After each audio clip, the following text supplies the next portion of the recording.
When I first read the script for Tsunami and got together with Rob Gillies and looked at the designs, the drawings, my heart actually sank. I went, oh my God, he has me in a shoebox, and it has 5 sides. It had a roof and a floor and 3 walls and 1 open side to shoot it.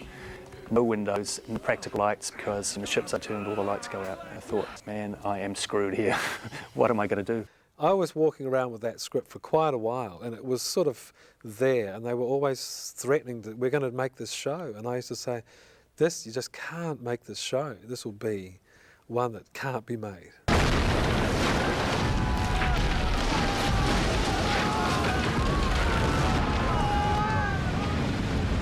I think with Tsunami it was particularly hard for the cast because they were literally underwater all day. We'd go in there in the morning at call and they would be in the water all day. You know, I don't know how they didn't melt. You know, we'd get them out in between setups, you know, while we were relighting and whatever, but there wasn't a lot of change. Once you're in a boat and it's filled with water and it's overturned, it's going to stay that way the whole time. So we pretty much just kept shooting the whole time, you know, and it was very difficult for them. The crew were wearing wetsuits as well, you know. We were all, if I wanted to go and talk to an actor, I had to climb in the tank and wade through it, you know. It was difficult. Working in water is always...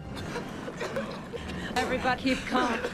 Do you remember the water coming off the top of the All boat? our bad memories have to do with water. Yeah, that's so Because true. human bodies are not meant to be cold and wet at the same time. It's very tiring wading around in water. I mean, it's tough enough being on your feet all day, but when you just working against the force of water all day is very, very tiring. Petrolese, take this lever and get to work. Spare me, Almighty Poseidon, that I may praise your name forever. Petrolese, you take this lever and get to work.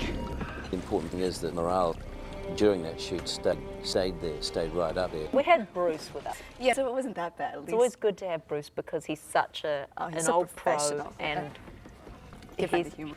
Bruce taught me a really good thing to Yeah. do. When they tell you, you're up, get in the freezing, you know, hurry up and lay down that freezing puddle of blood, that you go, great, I was hoping you'd say that.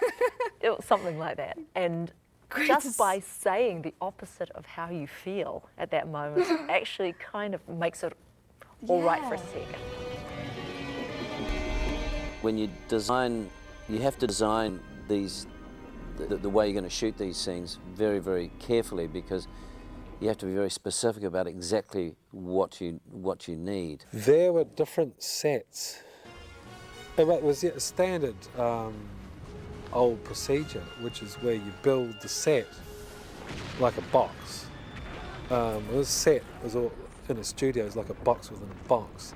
And so this one was like a box within another box, and that box was full of water. And then we just lowered the set progressively into it to get the water to rise. The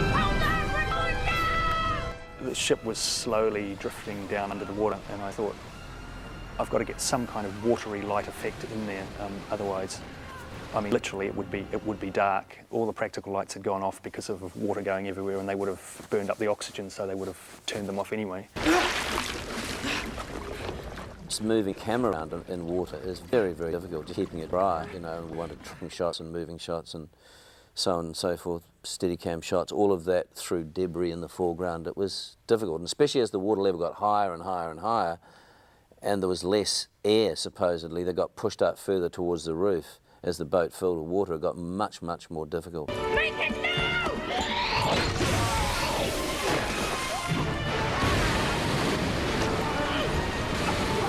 There's a story about the Tsunami episode that probably not a lot of fans know about, but it was a pretty dramatic event that happened. Suddenly there was a sound like a pistol shot, followed by a rapid series of others that sounded like sort of light machine gun fire. I went bang, bang, bang, bang, bang. What was that? Did you feel it? Some kind of jolt. You didn't feel it? I did. The engineer was sent for to come down as quickly as possible. Before the engineer had even arrived, something went horrendously wrong, and 20,000 litres of water burst out of the tank like a freight train. Luckily it happened when it happened. If it had happened the next day when we'd had a crew and actors in there, it could have been very dangerous. talk about life imitating art. It was incredible. Great tidal waves swept around the studio and picked up camera cases and sent them bobbing outdoor. And I think 20,000 litres of water emptied themselves out of the tank in about 10 seconds. I saw a staircase, a sort of a staging staircase, floating by as if it was in a river. It was a surreal experience, it really was. It took a long time to clean up. And when we did back to work, I remember the slightest noise. If somebody dropped something, the whole crew would just jump. People were really twitchy for weeks afterwards. There it is again. Didn't you feel that?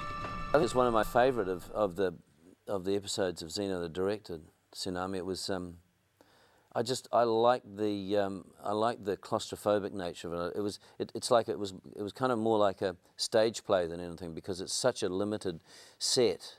You know, there's so little room, but it just kind of condensed, I suppose, the relationships between the various people and the frictions and the tensions between them.